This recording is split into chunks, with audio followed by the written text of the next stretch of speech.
সব সময় ইস্তেগফার করলে বিপদ হবে না, গ্যারান্টি। একটা সলিউশন হয়ে যাবে, একটা ওয়ে আউট আল্লাহ বের করে দেবে। জাআলাল্লাহু লাহু মিন কুল্লি দিকিন মাখরাজা মিন কুল্লি হাম্মিন ফারাজা। দুশ্চিন্তা আল্লাহ উঠায় নেবে, টেনশন উঠায় নেবে। আমাদের প্রত্যেকের হৃদয়ে টেনশন আছে না নাই? কিসের টেনশন আপনাদের? হ্যাঁ, অনেক টেনশন। কিসের শুনি? কিসের? বিয়ের টেনশন। কি বিবাহিত না অবিবাহিত?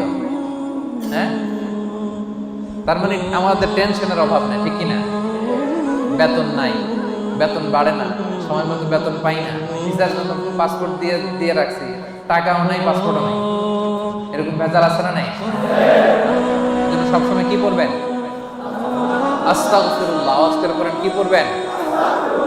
ওয়ারযুকহু মিন হাইসু লা ইয়াহতাসিব।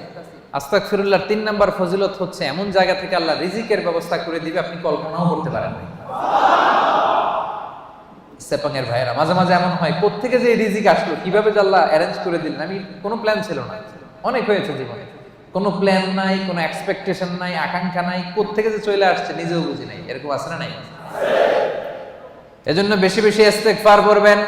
বিশ্বনবী বলেন প্রতিদিন 70 বারেরও বেশি আমি তওবা করি, ইস্তেগফার করি।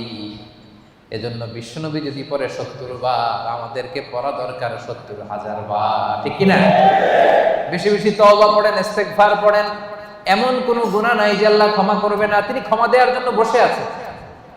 ক্ষমা দেওয়ার জন্য তিনি কি করতেছে? বসে আছে। চাওয়ার সময় আমাদের নাই। আহা,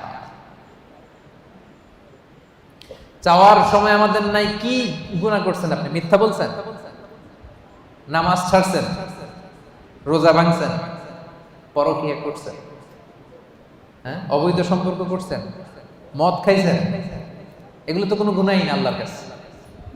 চাওয়ার মতো চাইলে তিনি সব গুনাহ মাফ করে দিতে পারেন।